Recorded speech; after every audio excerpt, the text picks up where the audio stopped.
통신 3사가 최근 3년간 5조 원에 가까운 법인세와 투자 보수 비용을 부풀려 원가로 산정하고 22조 8천억 원의 비용을 소비자들에게 통신비로 떠넘겨온 것으로 드러났습니다.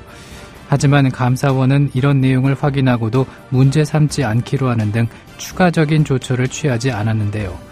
한겨레 보도에 따르면 감사원은 지난해 9월 10여 명의 직원을 투입해서 미래부 감사에 착수해 내용을 파악했지만은 올해 4월 감사 결과 발표에서 통신요금 부분은 제외한 채 전파자원 관리 실태만 발표했습니다. 통신사들의 요금 원가 부풀리기와 과대한 마케팅비 사용 등을 바로잡을 기회를 정부 스스로 포기했다는 지적이 나올 수밖에 없어 보입니다. 뉴스트라다무스 9월 26일 금요일 순서 시작하죠. 정가 소식 여의도 리포트는 김유진 PD 통해 살펴보고요. 아는필 기자의 뉴스 브리핑 준비하고 있습니다. 이슈 분석 시간에는 이강윤 평론가 전화 연결합니다. 전하는 말씀 듣고 다시 옵니다.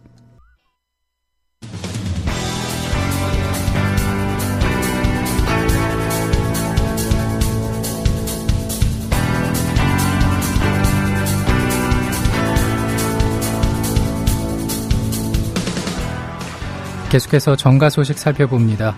여의도 리포터 시간인데요. 오늘도 어김없이 김유진 PD 나와 있습니다. 어서 오십시오. 네, 안녕하세요. 김유진입니다. 예. 정의와 국회의장과 새누리당이 고집해온 오늘 오후 국회 본회의, 결국 새누리당 단독 강행 수준을 밟고 있죠. 네, 그렇습니다. 여야 원내대표가 조금 전에 만나긴 만났습니다. 의사일정 합의는 이루지 못했고요. 이렇게 되면서 정의와 국회의장이 직권으로 결정한 의사 일정에 따라서 새누리당의 단독 본회의가 열리게 됐습니다. 예.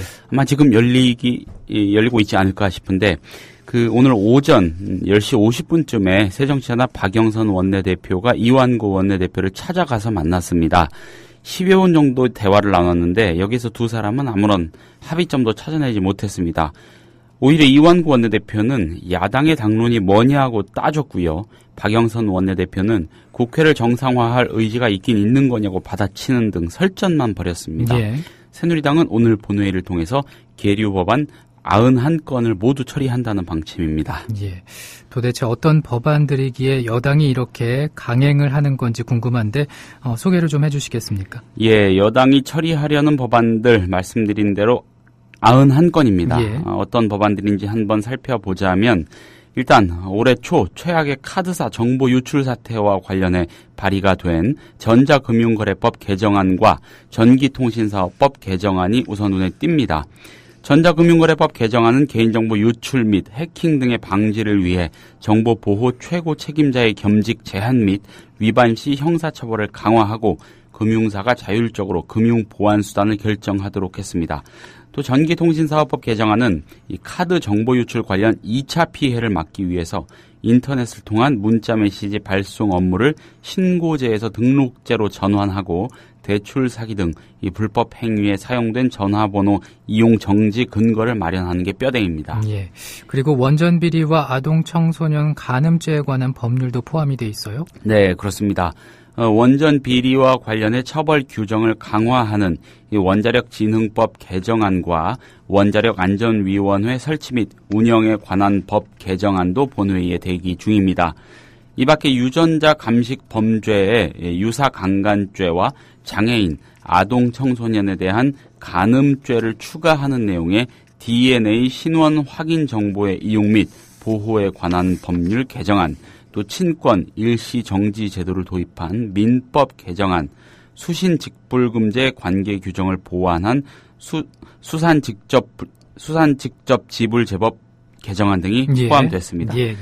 일본 정부의 고노 담화 검증 결과 발표 규탄 결의안과 이 아베 정권의 집단 자위권 행사 결정에 대한 규탄 결의안, 또 개인정보 대량 유출 관련 실태조사 및 재발 방지를 위한 국정조사 결과 보고서 채택건 등도 계류 안건입니다. 예, 말씀해 주신 거를 듣고 있자면 시급한 민생 현안인 것도 같고 아닌 것도 같은 그런 생각을 해보게 되는데 네. 이에 대해서 여야의 입장 각각 제각각이겠죠. 예, 그렇습니다. 새누리당은 이 91개 법 가운데 이 48개, 48개 법이 야당 의원이 대표 발의한 법안이다. 20여 개는 여야 공동 발의안이고 새누리당 의원이 단독 발의한 법은 대부분 정치적 쟁점이 없는 법이다 이런 입장입니다. 예. 반대로 새정치연합은 이 91개 법 대부분 필요하긴 하지만 민생과 직결되는 법은 아니다. 왜 굳이 세월호 특별법 협상은 외면하고 이것만 이렇게 강조를 하느냐 이런 입장입니다. 예, 서로의 의견이 이렇게 나뉘고 있는 상황인데 네. 예, 세월호 가족대책위가 어제 조사위원회 수사권과 기소권 문제에 대해서 양보할 수 없음 이렇게 시사했음에도 새누리당 입장을 보니까는 강경한 것 같습니다. 네. 가족대책위의 입장을 양보로 보지 않겠다 이런 거죠. 예, 그렇습니다.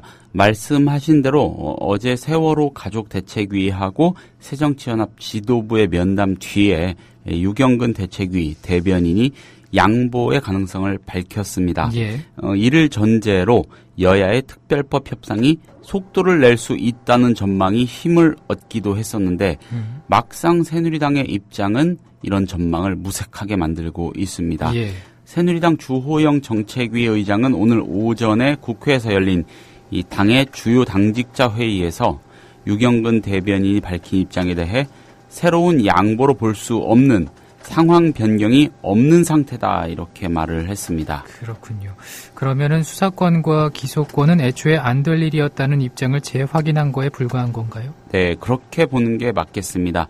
주호영 정책위의 의장은 언론 같은 데에서 유가족들이 크게 양보했다. 무엇인가 변화가 있지 않겠나라고 기대를 할 수 있지만 우리가 볼 때는 전혀 양보가 있는 게 아니고 기존의 여야 간 합의의 틀에서 조금도 벗어난 것이 없는 상황이다 이렇게 부연했습니다. 예. 주호영 정책위 의장이 말한 기존 여야 합의는 여야 원내대표 간의 지난 2차 협상안, 즉 박근혜 대통령이 가이드라인으로 제시한 바로 그 협상안을 얘기하는 것입니다. 이미 이 합의에서 수사권과 기소권 문제는 배제됐기 때문에 이제 와서 수사권과 기소권을 양보한다고 해서 그것을 양보로 볼 수는 없다 이런 논리입니다. 예. 주호영 정책위 의장은 이거하고 관련해서 이 수사 기소권을 가장 완벽히 가진 것이 특검이다. 그것을 두 차례나 하기 때문에 진상조사위에는 수사 기소권을 줄 수 없다는 게 우리의 일관된 입장이다. 야당과의 협상 과정에서 진작 그 부분이 정리됐다고 말했습니다. 주호영 정책위 의장은 아울러서 따라서 그러한 기대는 금물이다. 협상이 원점으로 다시 돌아간 것일 뿐이고 지루하고 긴 협상 과정이 아직 남아있다. 이런 말로 협상이 만만치 않을 것임을 시사했습니다. 예. 근데 김재원 새누리당 원내 수석대표의 경우에는 새정치연합이 구상하고 있는 것으로 알려지고 있는 그 새 협상안의 내용이 있지 않습니까? 네. 아예 이것을 대놓고 조목조목 반박하기도 했어요? 네, 그렇습니다. 현재 새정치연합 안팎에서는 향후 협상 과정을 통해서 다음과 같은 내용의 새로운 안을 제시할 것이란 말이 많이 나오고 있습니다. 예. 이런 겁니다. 수사권, 기소권 문제를 접는다. 대신 7명의 특검 추천위원 추천권 중에서 여당목 2명을 야당과 유가족들에게 아예 주거나 예. 유가족들이 정한 10명 정도의 후보군 가운데서 새누리당이 정하도록 한다. 이런 건데 이건 지난 2차 협상안, 즉 여당목 2명을 새누리당이 추천하되 야당과 유가족의 동의를 받아 추천하는 내용에서 조금 더 나아간 겁니다. 예, 예. 그런데 이런 내용을 갖고 협상이 시작되기도 전에 새누리당이 가능성을 일축해버린 겁니다. 김재원 원내 수석부대표는 주요 당직자 회의에서 말씀드린 내용을 언급한 뒤에 특검은 공정하고 합리적인 수사를 하기 위해 도입하는 것인데 그런 특검을 야당과 유가족이 임명하겠다는 것이고 그것은 불공정한 수사를 하겠다는 의도하고 다르지 않다 이렇게 말했고요. 예. 또 이 특검의 취지를 완전히 망각한 주장이다. 헌정 질서가 살아있는 한 받아들일 수 없다 이렇게 못 박았습니다. 그렇군요. 그리고 새정치연합 문재인 의원이 허위사실 유포 혐의로 네티즌 7명 검찰에 고소했다는 소식이 들립니다. 이건 무슨 내용입니까? 네, 그렇습니다. 문재인 의원이 지난 19일에 인터넷상에서 성명불상의 네티즌 7명이 허위사실을 적시해서 명예를 훼손했다는 내용의 고소장을 서울 남부지검에 제출했다고 합니다. 예. 문 의원으로부터 고소당한 네티즌들은 지난 2일에서 9일 사이에 문 의원이 이 고 노무현 전 대통령 측근인 박원출 전 한국조폐공사 사장과 20조 원에 이르는 자금을 세탁하려고 했던 내용의 글을 인터넷에 올렸습니다. 예. 이 글은 2012년 12월 정모 씨에 의해 작성이 됐는데 2년이 지나서 다시 인터넷 카페, 블로그 등으로 확산이 됐다고 합니다. 정 씨는 이 글하고 관련해서 지난해 8월에 정보통신 이용 촉진 및 정보보호 등에 관한 법률 위반 등의 혐의로 법원에서 징역 1년 집행유예 2년 확정 판결을 받은 바 있습니다. 문재인 의원은 또한 이 열린우리당 영입을 위해 김혁규 전 경남도지사의 공무원 성적 조작 의혹을 덮어주었다는 허위 사실을 인터넷에 퍼뜨린 혐의로 권모 씨도 고소했습니다. 예. 문재인 의원은 앞서서 지난달에요. 트위터에 문재인 의원이 청와대 비서실장 재직 시 세무그룹의 부채 1,800억 원을 탕감해줘서 유병언의 재기를 도와 세월호 사건에 책임이 있다는 취지의 글을 올린 새누리당 하태경 의원을 명예훼손 혐의로 고소한 바도 있습니다. 예. 근데 문재인 의원이 이런 문제로 법적인 대응하는 일은 별로 없었던 걸로 기억하는데 어떻습니까? 예, 그렇습니다. 문재인 의원 측은 지금까지 명예훼손성 글에 대해서 정치인으로서 감내해야 할 부분이라고 생각해서 크게 대응하지 않았다. 그런데 최근에 너무 악의적인 허위 사실이 심지어 카카오톡 등으로 빠르게 유포되고 있어서 법적 대응에 나서게 됐다. 이런 입장을 밝혔습니다. 예, 오늘도 고맙습니다. 네, 감사합니다. 국민 라디오와 국민 TV를 다시 읽고 듣고 보실 수 있습니다. 대한민국 공정언론의 산실, 미디어 협동조합이 만든 인터넷 신문. 기자들이 현장에서 보내온 생생한 속보, 전문가들의 깊이 있는 분석. 국민 TV 뉴스. 국민 TV 뉴스. 국민 TV 뉴스. 국민 TV 뉴스. 공정뉴스의 관문 news.국민.tv. 지금 접속하세요. 국민 라디오 뉴스트라다무스 듣고 계십니다. 현재 시각 2시 24분입니다. 아는필 기자의 뉴스 브리핑 시간입니다. 어서 오세요. 네, 안녕하세요. 예.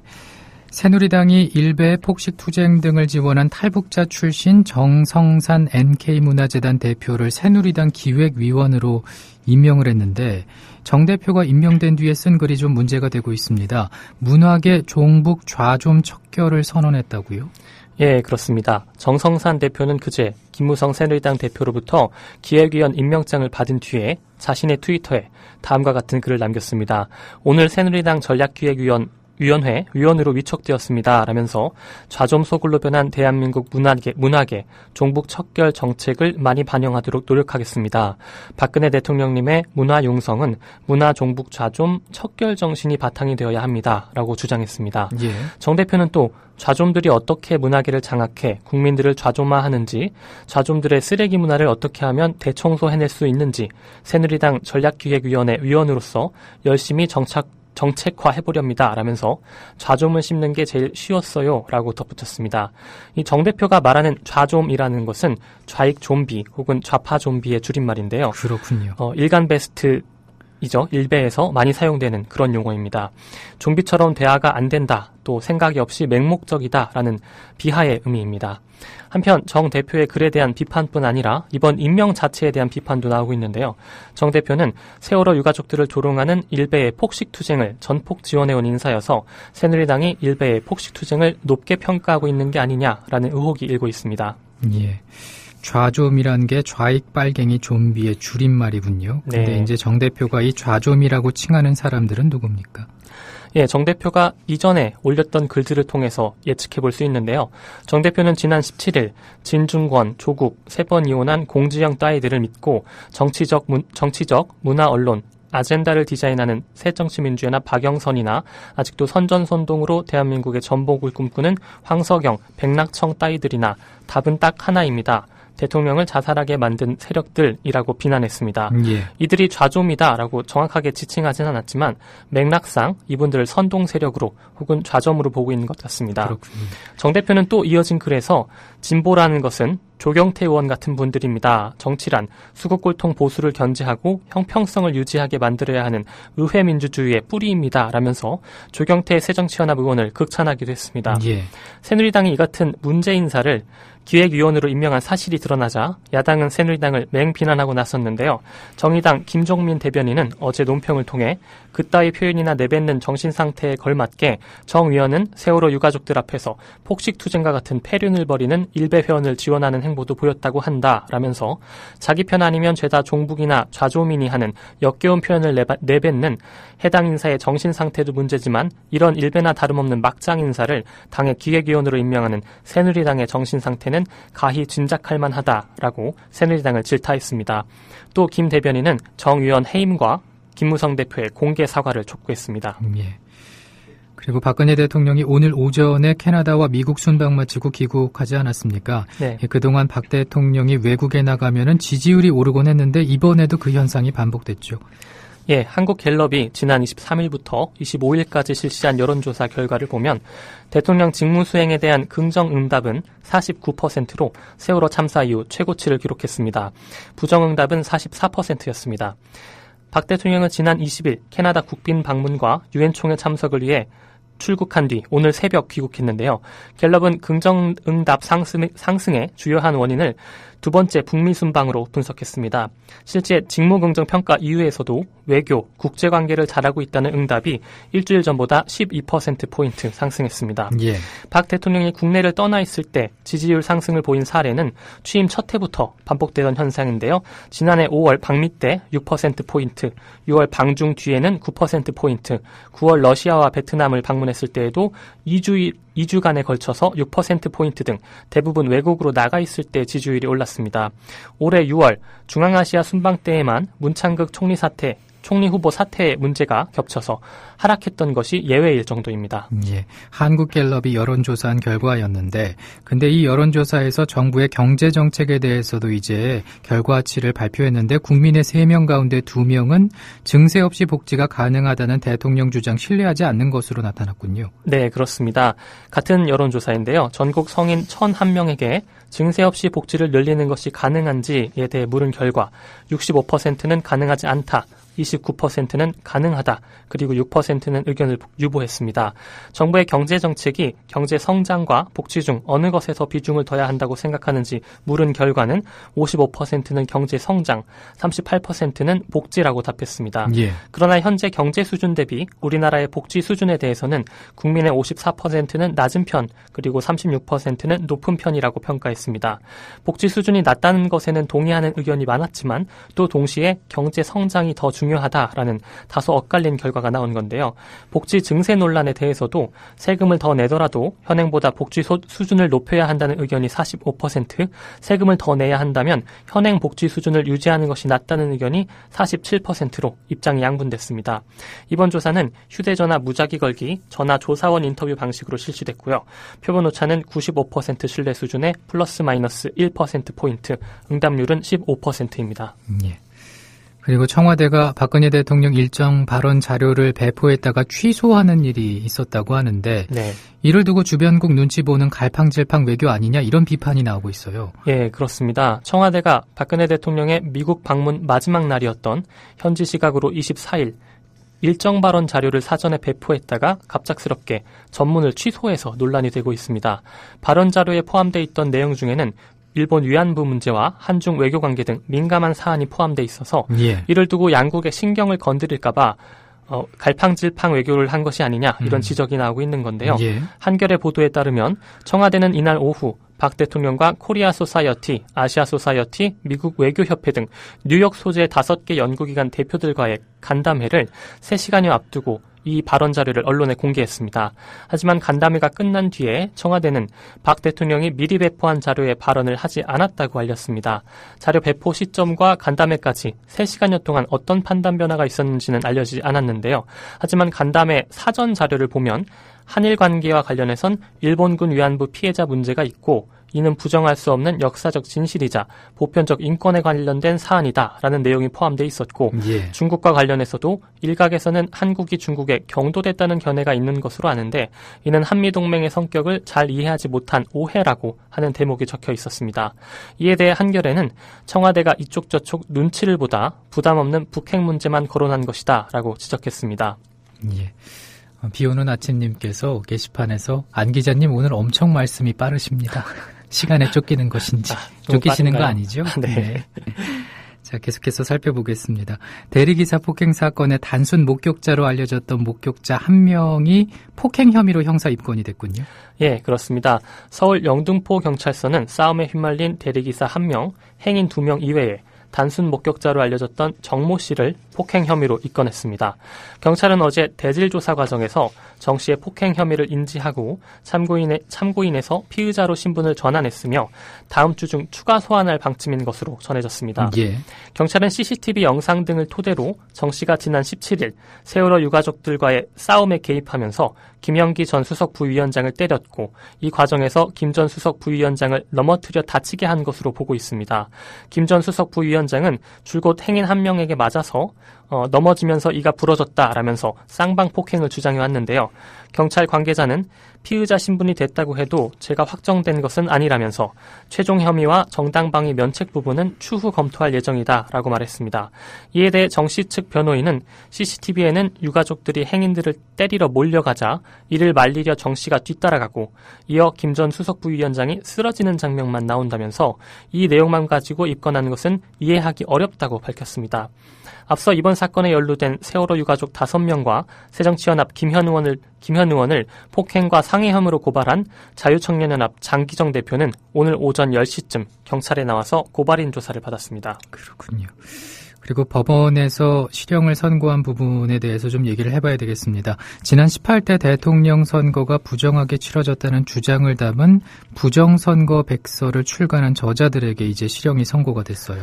예, 그렇습니다. 서울중앙지방법원 형사합의 24부는 오늘 부정선거 백서 저자 한모 씨와 김모 씨에 대해 각각 징역 2년을 선고했습니다. 재판부는 판결문에서 백서의 내용은 허위 사실이라고 판단된다며 저자들이 허위라는 사실을 알면서도 백서를 출간해 피해자인 선관위 직원들의 명예를 회복할 수 없을 정도로 훼손했다고 밝혔습니다. 예. 재판부는 이어 한 씨 등의 주장은 선거에 대한 국민 불신을 초래하는 등 사회에 해악을 끼쳐 죄질이 나쁘다며 실형 선고가 불가피하다고 설명했습니다. 한 씨 등은 지난해 9월 18대 대선 개표 당시에 전자개표기에 문제가 있었고 당시 선관위원장이 선거 조작을 은폐하기 위해 서버를 교체했다라는 내용 등의 허위 사실을 담은 부정백서를 발간하고 배포한 혐의로 재판에 넘겨졌습니다.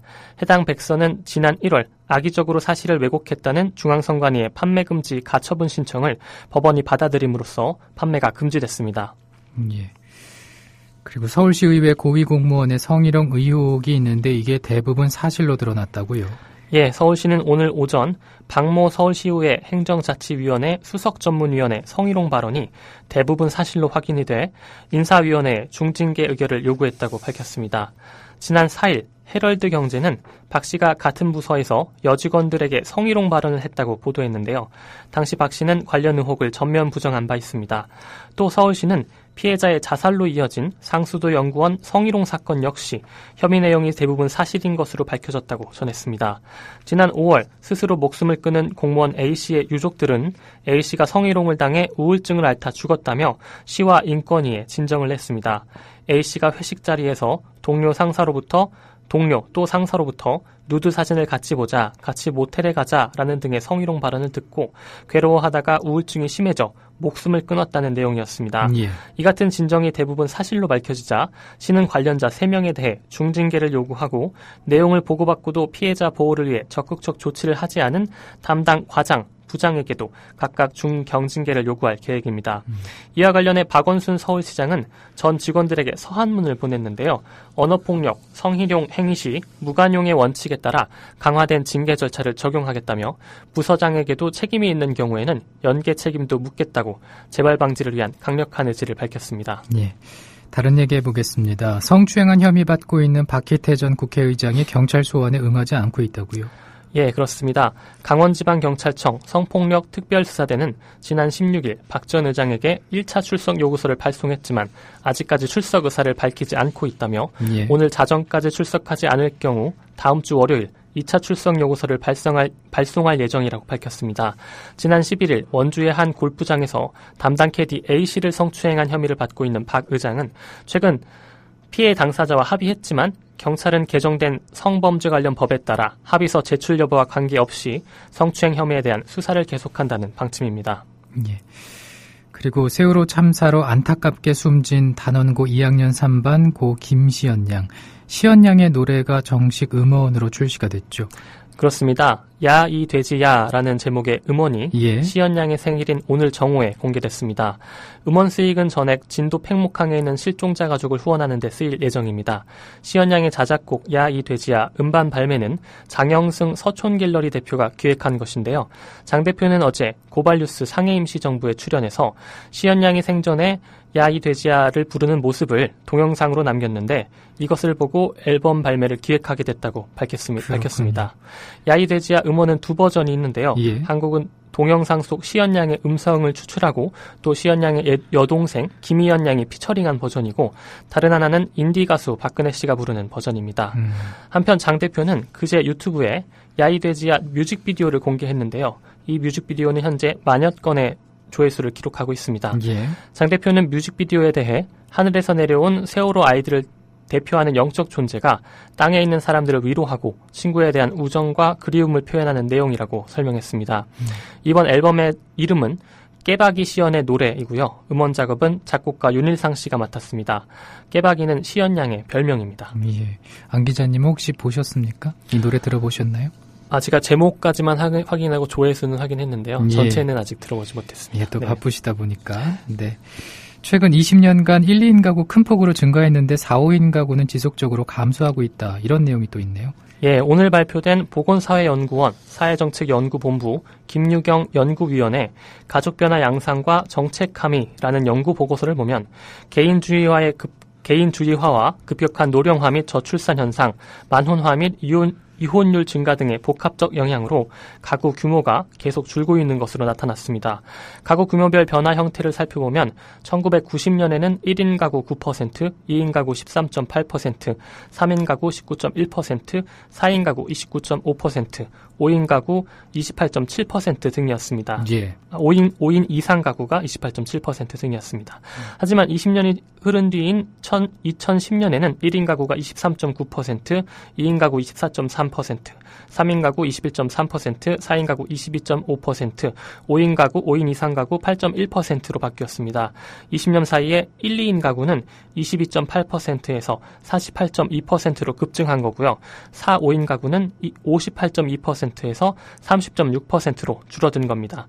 가구 규모뿐 아니라 세대 구성별 가구도 최근 20년간 확대 가족에서 핵가족으로 단순화하는 양상을 보였는데요. 예. 1990년과 2010년을 비교했을 때 1세대 가구는 10.7%에서 17.5%로 늘어났지만 2세대 가구는 66.3%에서 51.3%로 3세대 이상 가구는 12.5%에서 6.2%로 떨어졌습니다.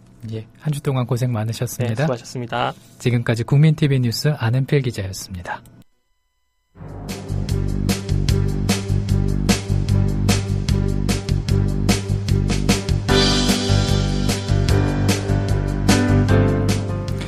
계속해서 이슈 분석 시간입니다. 이강윤 정치평론가 전화 연결돼 있습니다. 안녕하십니까? 안녕하세요. 예. 수사권 기소권 관련해서 유족 측 입장이 완화된 것 같다는 아침 일부 보도에 대해서 가족이 측이 부인을 했잖아요. 어떻게 보셨습니까? 네, 상당히 중요한 타이밍에 중요한 보도로 평가가 됐는데 예. 좀 혼선이 빚어지고 있습니다. 아시다시피 오늘 아침 언론들이 거의 대부분 이렇게들 썼죠. 가족대책위 대변인 유경근 씨에 따르면 지금 이건 언론 보도입니다. 수사권과 기소권이 보장된 진상조사위원회가 안 된다면 수사권과 기소권을 강력하게 요구해왔던 그동안의 유가족들의 취지를 살릴 수 있는 방안을 마련해달라고 야당에 요청했다. 이렇게 보도를 했거든요. 예. 그러니까 그 말을 만약에 그 쿼테이션만 그대로 보면은 입장이 변한 것으로 당연히 생각할 수 있겠죠. 독자나 시민들께서는. 그래서 이제 언론들은 제목을 조금 선정적으로 앞서가면서 다는 경향이 농후하기 때문에 일제히 세월호 유가족 대책위원회가 수사권과 기소권을 사실상 포기했다 이렇게들 썼습니다. 그런데 이것에 대해서 유 대변인이 뭔가 야당 작전에 말린 것 같다. 진상 규명에 대한 원칙과 입장은 아무런 변함이 없다. 그리고 그것은 평소에 쭉 해왔던 말인데, 즉 지금 오늘 아침 언론들이 보도했다는 내용 말이죠. 그것을 조금 뉘앙스를 잘못 옮겨 적었고 해석을 좀 더 너무 많이 앞서 나가서 해버렸다. 예. 이러면서 상당한 불만을 표시했습니다. 그런데 이런 얘기가 나오게 된 그 과정을 조금 살펴볼 필요가 있는데요. 전날 박범계 새정치민주연합 원내대변인이 브리핑을 통해서 유가족 대표단은 수사권과 기소권이 보장되는 특별법이야말로 세월호 참사의 진상규명을 제대로 이룰 수 있다는 원칙적 입장을 밝혔다. 이건 늘 일관된 입장인 거죠. 그렇죠. 그런데 수사권과 기소권에 준하는 방안으로 유족과 국민이 양해해 줄 수 있는 방안에 대한 논의도 있었다라고 한 줄 더 붙였습니다. 예. 그러니까 지금 야당의 문희상 비대위원장 체제로 바뀌면서 약간 좀 분위기 변화도 조금 감지되는 거 아닙니까? 그리고 유가족들에게도 양해를 요구하겠다. 그러니까 조금 요구 수준을 낮춰달라고 공개적으로 뭐 비대위원장 되면서부터 해오고 있는 말이고요. 예. 그리고 불미스러운 일로 해서 지금 유가족 대책위원회의 집행부 대부분이 면모가 일신 바뀌지 않았습니까? 그러면서 현실적인 방안을 선택할 가능성이 좀 있지 않느냐 이런 관측들이 나오고 있는 마당이었기 때문에 박범계 원내대변인의 그 한 줄 덧붙인 말, 그것이 그런 오해를 불러왔다고 볼 수 있습니다. 예. 박범계 대변인이 그렇게 말을 하니까 유경근 대변인은 자신의 페이스북에다가 우리는 항상 하던 말을 그대로 해왔는데 기사는 매번 정반대로 나온다. 이러면서 언론 보도에 강한 불만을 표시했고요. 예. 현재까지 야당은 어쩌는지 몰라도 유가족들의 입장이 현재까지 바뀐 것은 아니다.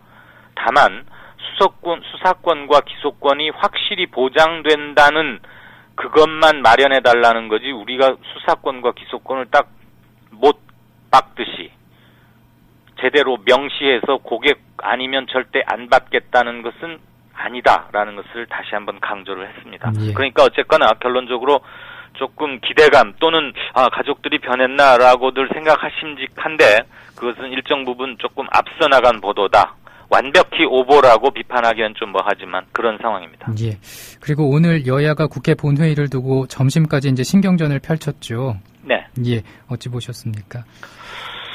원내대표들이 뭐 회동에 재회동 거듭했어요. 물론 뭐 하루에 두세 번씩 만나는 거 그렇게 없는 일은 아닙니다. 예. 급하면 또 당연히 만나야 되고요. 그런데 과연 진정성을 갖고 만나느냐, 해결할 의지가 있느냐 이런 게 중요하겠죠. 그런데 원내대표라는 게 국회에서는 아시다시피 당대표보다 실은 더 중요합니다.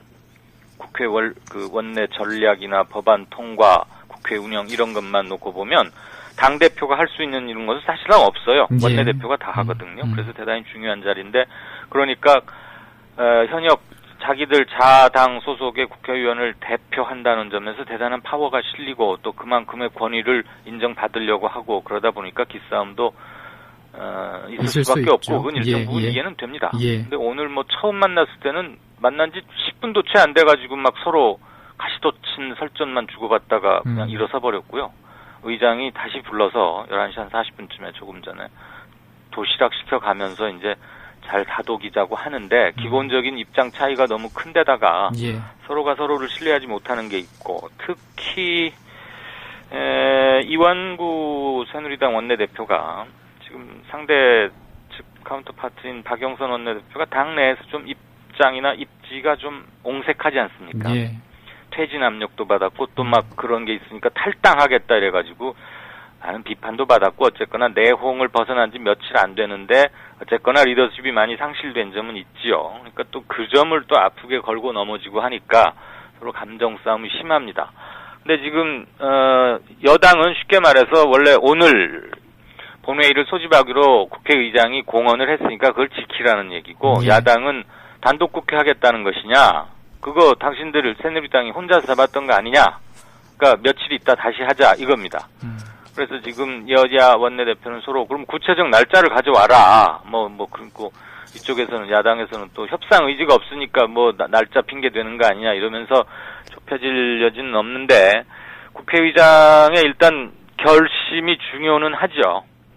소집을 하면은 새누리당은 응할 겁니다. 근데 이제 개회 정족수 과반 출석 아니겠습니까? 예. 151석을 확보하느냐 그 문제도 조금 있을 겁니다. 어쨌거나 지금 여야 또 원내대표 채널 말고 당 대표들끼리도 모이고 아무튼 오늘 국회가 지금 아침부터 부산하게 많이들 만나고는 있는데 아직까지는 그렇게 실속은 없어 보입니다. 설령 만약에 열리게 된다면 새누리당 거의 단독 본회의처럼 될 텐데 거기서 법안 몇 개 지금 본회의에 다 와 있는 거 실질적으로 합의는 끝난 것들이거든요. 그런 것들이 처리될 가능성도 아예 없다고 할 수는 없습니다. 지금까지는 굉장히 혼전인 상황입니다. 예. 그리고 어제 문재인 의원이 노무현 재단 학술 심포지움에서 한 스피치 때문에 좀 말이 많은데 이 평론가께서도 어제 현장 다녀오셨잖아요. 예. 어떻게 생각하셨습니까? 그 노무현 재단에서 주최한 학술 심포지움에 제가 토론자로 나서게 돼서 갔었고요. 예. 그 본 토론회가 시작되기 바로 앞 순서가 문재인 의원. 지금 이제 비상대책위원회 위원이 됐죠. 문재인 비대위원이 대중연설을 했는데 제가 그동안 지난 대선 국면에서부터 몇 차례 직접 보고 간접적으로 보도를 통해서 보았던 것과는 사뭇 좀 확실히 달랐습니다. 이건 그렇습니까? 개인적 주관이나 예. 인상평이긴 하지만 예. 결기가 느껴졌던 것은 확실하고요. 그다음에 당이 지금 최대의 위기에 빠져 있다. 이런 위기의식을 몸으로 체감하고 아주 강력한 톤의 대오 각성을 주문하는 게 좀 눈에 띄었습니다. 그리고 연설 원고를 읽어가는 수준이긴 했지만 평소의 표정 이런 것들과는 확연히 달랐습니다. 만약에 예. 그 자리에 기자들이 있었다면 상당히 재미있는 일문일답이 오갔을 텐데 학술 심포지움 시작 직전에 축사 같은 성격이어서 그런 일문일답은 없었습니다만 예. 숙연, 좀 긴장감 같은 것마저 감돌았습니다. 예. 그리고 바로 이제 저도 나서긴 했습니다만 정치 분야 토론이 열렸는데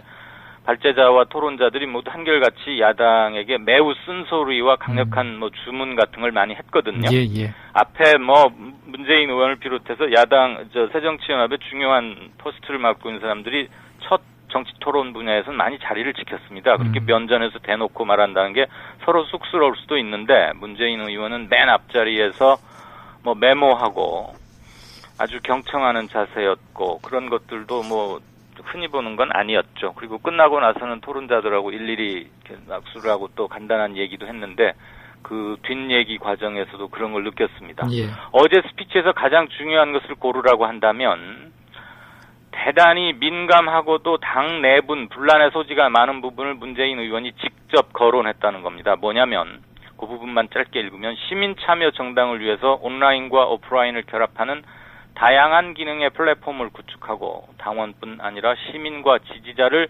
결집시켜야 한다. 이건데 이건 즉 모바일 투표 다시 도입하자 이 얘기입니다. 예. 모바일 투표가 당심과 민심을 왜곡한다. 또는 그 착신 전화 이런 것들 미리 확보하거나 그런 좋지 않은 방법을 동원해서 왜곡된 민심을 반영한다 이래가지고 늘 공정성 시비가 있었고 그래서 최근에는 이거 좀 젖혀두고 있는 상황 아닙니까? 예. 근데 문재인 의원은 현재와 같은 식으로 야당 특히 새정치민주연합을 꾸려갈 경우에는 고립된 섬과 같을 수밖에 없다. 이것을 헤쳐나가는 방법은 즉 시민들은 지금 대부분 온라인을 통해서 의견을 주고받거나 정보를 취득하고 자기 견해를 말하고 있다 이거죠. 누가 옛날처럼 무슨 촌스럽게 전당대회니 지구당대회니 하면은 멀리서 차 타고 와서 참석하고 이런 시기는 이미 끝난 거 아니냐. 네, 방식이 그러니까 달라졌다. 명확히 예. 반영하자 예. 이 얘기입니다. 예. 이것은 앞으로 개파 간에 상당한 논란을 불고 올 것은 분명한데 예전처럼 친노파가 다수고 그 다수가 대중 동원력이 자신이 있기 때문에 또 이걸 들고 왔다라고 다른 쪽에서 이런 식으로 논란을 시비를 붙여온다면 여지껏 해왔던 논란이 그대로 그 되돌이표 반복하듯이 그러니까 그 튀는 LP판처럼 그냥 반복만 하는 것일 테고요. 이것을 새롭게, 그러니까 최초의 모바일 정신을 도입했던 게 또 열린우리당이기도 하지 않습니까? 네. 노무현 시절에. 그런 식으로 한 단계 업그레이드를 시킨다면은 당이 처한 위기를 빠져나가는 한 전기가 될 수 있다고도 보여집니다. 예, 시간 1분 남았는데요. 짧게 부탁드립니다. 그 대통령의 유엔 연설 관련 일종의 오보 소동 어떻게 보셨습니까? 네, 박 대통령이 미국 주변국 관계에 관한 미묘한 발언을 준비했다가 실제로는 언급을 하지 않는 바람에 그쵸. 그런데 사전에 배포된 자료에는 이렇게 뭐 이런 말들 만약에 이런 질문이 나오면 이렇게 대답하십시오라고 대통령한테 써주는 자료가 있거든요. 이른바 말씀 자료라고 하는 거. 예. 그것까지 그냥 사전에 다 배포를 해버렸어요. 청와대 실무팀에서 기자들한테. 그러니까 기자들은 아직 그 상황은 벌어지지 않고 신문 마감은 그보다 앞서니까 그런 식으로 말이 오갈 것이다라고 기사를 써버렸죠. 그런데 막상 몇 시간 후에 대통령이 실제 그 행사에 가서는 전혀 그런 말을 하지 않았어요. 예. 그러니까 결과적으로 오보를 한 겁니다. 그런데 오보 내용 중에 한국 외교가 중국에 경도돼 있다는 여러 나라들의 인식은 잘못된 거다. 이런 게 있었거든요. 그러니까 이게 상당히 인화성이 강한 얘기니까 신문들은 모두 썼는데 결국은 그래서 오보가 된 거죠. 청와대 실무팀의 실수라고 할 수도 있고요. 예. 네, 그런 점에서 어제 석간 신문들 그리고 온라인 매체들 보신 분들은 많이 좀 혼란스러우셨을 것 같습니다. 예. 오늘도 고맙습니다. 네, 고맙습니다. 지금까지 이강윤 평론가였습니다.